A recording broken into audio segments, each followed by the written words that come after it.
السلام علیکم پیارے بچوں، کیسے ہیں آپ سب لوگ؟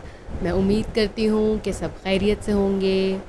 اور پیارے بچوں، آئی ایم ویری سوری کہ لاسٹ فرائیڈے ہم اسٹوری سیشن نہیں کر سکے، لیکن کوئی بات نہیں، اس فرائیڈے ہم آپ کے لیے لائے ہیں دو اسٹوریز۔ جی ہاں، تو آپ نہ ہو پریشان بلکہ آپ ہو جائیں خوش، کیونکہ اس ہفتے آپ کو ملیں گی دو اسٹوریز سننے کو۔ تو سب سے پہلے ٹائم ضائع کیے بغیر ہم چلتے ہیں اپنی پہلی اسٹوری کی جانب۔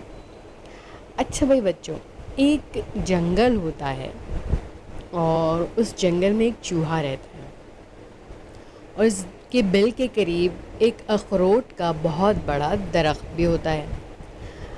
اچھا، جب اخروٹ پک جاتے تھے تو وہ اس کے بل کے بالکل قریب آ کے گر جاتے تھے، یعنی جب وہ کھانے کو بالکل تیار ہوتے تھے تو وہ اس کے اخروٹ جو تھے نا، وہ اس کے دروازے کے پاس آ کے، بل کے دروازے کے پاس آ کے گر جاتے تھے، اور وہ بڑے مزے سے پیٹ بھر کے وہ اخروٹ کھایا کرتا تھا۔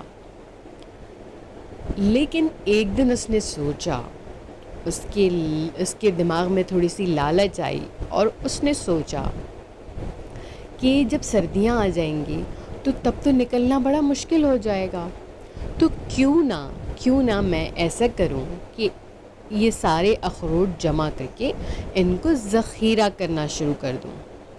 ذخیرہ مطلب ان کو سیو کرنا شروع کر دوں، سیو فار لیٹر یوز، ٹھیک ہے؟ تو اس نے کیا کیا، اس کے دماغ میں ایک آئیڈیا آیا، ایک ترکیب آئی کہ اس نے کیا کیا، ایک درخت کے پاس گیا، اس کو دیکھا، اچھی طرح چیک کیا کہ وہاں پہ کوئی رہتا تو نہیں ہے، کہیں کسی کا گھونسلہ تو نہیں ہے۔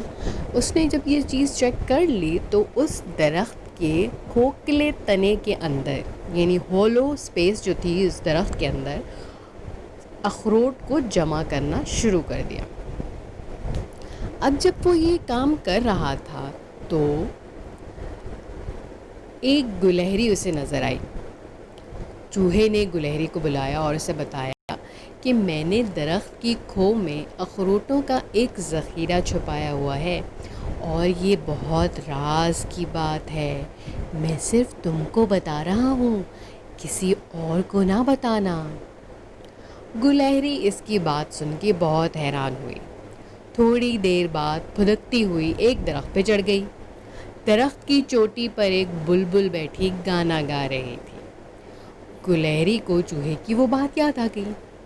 اس نے بلبل کو بلا کر کہا، تم میرے پاس آؤ، میں تمہیں ایک راز کی بات بتاتی ہوں۔ بلبل صاحبہ اڑ کر گلہری کے بالکل قریب آ کر شاخ پہ بیٹھ گئیں اور کان بالکل قریب لے آئیں۔ گلہری نے ساری بات بتا دی اور یہ بھی کہا کہ یہ راز کی بات ہے، میں صرف تمہیں بتا رہی ہوں، تم کسی اور کو نہ بتانا۔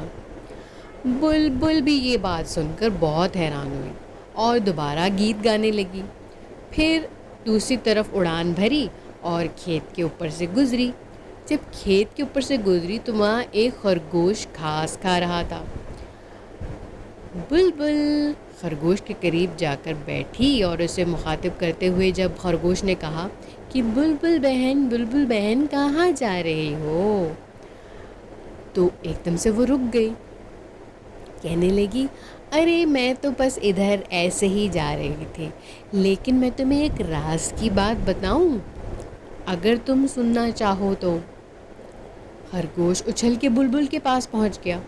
بلبل نے بڑی رازداری سے خرگوش کو بتایا کہ کسی نے کھو والے درخت کے تنے میں اخروٹ ذخیرہ کیے ہوئے ہیں، اور یہ بہت راز کی بات ہے، میں صرف تمہیں بتا رہی ہوں، کسی اور کو نہ بتانا۔ خرگوش بھی بہت حیران ہوا اور اپنے بڑے بڑے کانوں کو دائیں بائیں گھمایا اور گھاس کھانے میں پھر سے مصروف ہو گیا۔ جب اس کا پیٹ بھر گیا تو اچھلتا کودتا پھر اپنے گھر کی طرف روانہ ہو گیا۔ راستے میں اسے ایک خار پشت ملا۔ اب بچوں، خار پشت کیا ہوتا ہے؟ وہ آپ نے دیکھا ہے نیشنل جیوگرافک میں ایک کانٹوں والا چوہا آتا ہے جس کے اوپر بڑے بڑے کانٹے لگے ہوتے ہیں، تو اس کو اردو میں خار پشت کہتے ہیں۔ اچھا، اب خرگوش نے خرگوش سے کہا، میرے پاس ایک اہم راز کی بات ہے، اگر تم کسی کو نہ بتاؤ تو میں تمہیں بتانے کو تیار ہوں۔ خرگوش نے کہا، ٹھیک ہے، میں تمہاری بات مانتا ہوں، اب تم مجھے وہ راز کی بات بتاؤ۔ خرگوش نے کہا، وہ بڑے درخت کے قریب جو سوکھا ہوا درخت ہے نا، اس کی کھو میں کسی نے اخروٹ ذخیرہ کیے ہوئے ہیں۔ خرگوش یہ سن کر حیرت سے اپنی چھوٹی سی تھوتنی کو ہلایا، تھوتنی یعنی اپنی ناک کو ہلایا، اور اپنے نوکیلے کانٹوں والے لباس کے اندر چھپا لیا۔ خرگوش لمبی لمبی چھلانگیں لگاتا ہوا اپنے گھر پہنچ گیا اور خرگوش اپنی خوراک کی تلاش میں پھرنے لگا۔ اسے جلد ہی اپنی مرغوب غذا کی بیل نظر آ گئی۔ خرگوش کو یہ میٹھی میٹھی جڑیں بہت پسند تھیں۔ وہ جڑیں نکالنے کے لیے زمین کھودنے لگا۔ اتنے میں اسے ایک فاختہ نظر آئی۔ خرگوش نے اپنی چھوٹی سی گردن اکڑا کر دیکھا اور قریب ہی شیشم کے درخت پر بیٹھی فاختہ اسے گانا گانے میں مصروف نظر آئی، تو اپنے گلے سے مخصوص خڑخڑاہٹ کی آواز نکال کر اس نے فاختہ کو اپنے پاس بلایا۔ خرگوش نے فاختہ سے کہا، اگر میں تمہیں ایک راز کی بات بتاؤں تو کیا تم وہ راز ہی رکھو گی نا؟ فاختہ نے گردن ہلائی اور خرگوش نے کہا، بڑے کھیت کے کنارے جو سوکھا ہوا درخت ہے نا، اس کی کھو میں کسی نے اخروٹ ذخیرہ کیے ہوئے ہیں۔ فاختہ کے لیے دلچسپ اور عجیب بات تھی۔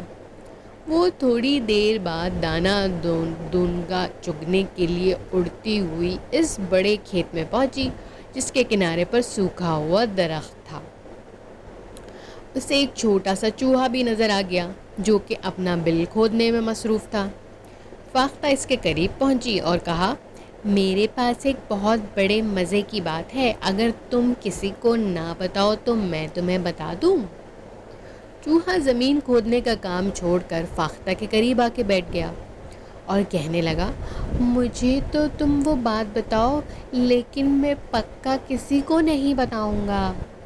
فاختہ نے سوکھے ہوئے درخت کی طرف اشارہ کیا اور کہا، اس کے کھوکھلے تنے میں کسی نے اخروٹ چھپا کے رکھے ہیں۔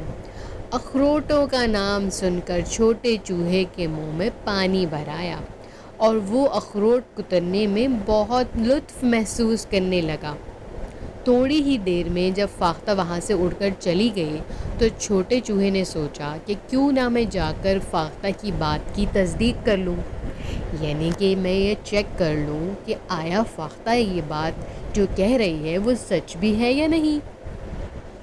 چنانچہ وہ سوکھے ہوئے درخت کے پاس پہنچا اور اس تنے میں سے ایک سوراخ نظر آیا۔ اس نے سوراخ میں جھانک کر دیکھا تو واقعی کھو کے اندر اخروٹوں کا ایک ڈھیر محفوظ تھا۔ اس نے جلدی جلدی ایک اخروٹ نکالا، اسے کترا اور اس کی گری مزے لے کر کھانے لگا۔ اچانک اس کے ذہن میں ایک زبردست ترکیب آئی۔ اس نے سوچا کہ کیوں نہ میں یہ سارے اخروٹ نکال کر اپنے بل میں لے جاؤں۔ چنانچہ وہ ایک ایک کر کے اخروٹ نکالتا رہا اور اپنے بل میں لے جاتا رہا۔ اس کا سارا دن اس اخروٹ کے منتقلی میں گزر گیا۔ اسی شام بڑے چوہے کے گھر اتفاقاً گلہری، بلبل، خرگوش، خرگوش اور فاختہ جمع ہو گئے۔ اب ان میں سے ہر ایک نے چوہے کو بتایا کہ سوکھے درخت کے کھوکھلے تنے میں کسی نے اخروٹ چھپا کے رکھے ہیں۔ یہ کیسی مزیدار راز کی بات ہے؟ چوہے نے حیرانی سے پوچھا کہ تم سب کو یہ بات کیسے معلوم ہوئی؟ یہ تو میرا راز ہے۔ اچھا، اگر تمہیں پتہ چل ہی گیا ہے تو کوئی بات نہیں، آؤ میں تمہیں وہ ذخیرہ دکھاتا ہوں۔ سب جانور مل کر درخت کے پاس پہنچے اور سوراخ میں سے درخت کی کھو میں جھانکنے لگے، مگر وہاں تو کوئی اخروٹ موجود ہی نہیں تھا۔ جی، سب بہت حیران ہوئے، لیکن چوہا سب سے زیادہ افسوس کرنے لگا کہ اگر میں اپنے راز کو صرف اپنے آپ تک رکھتا تو میرے اخروٹ اس طرح کوئی چرا نہیں سکتا تھا۔ دوسری طرف چھوٹا چوہا اپنے بل میں اخروٹ کترنے میں مصروف تھا اور اسے اب سردیوں کی کوئی فکر نہیں تھی۔ تو دیکھا بچوں، اگر آپ کو راز کی بات اپنے آپ تک ہی رکھنی ہے اور کسی کو نہیں بتانی تو اسے اپنے آپ تک ہی رکھنا چاہیے، اور اگر کسی کا راز آپ کو پتہ چل بھی جائے ان کیس، تو اسے دوسروں میں نہیں پھیلانا چاہیے۔ اس سے کتنا بڑا نقصان اٹھایا چوہے نے۔ تو راز کی بات اگر راز میں ہی رہے تو ہی بہتر ہوتا ہے، ورنہ وہی حال ہوتا ہے جو بڑے چوہے کا ہوا۔ ٹھیک ہے بچوں، اس لیسن کو یاد رکھیے گا۔ اور دوسری سٹوری اگر آپ نے سننی ہے، یعنی آج کے ہفتے کی دوسری سٹوری آپ سننا چاہتے ہیں، تو میرے پیج کو ضرور لائک کریں، سبسکرائب کریں اور سب سے میری سٹوریز کو شیئر بھی کریں۔ اوکے بچوں، ڈوڈو آنٹی کو ابھی کے لیے اجازت دیجیے اور دوسری سٹوری ضرور سنیے۔ اللہ حافظ۔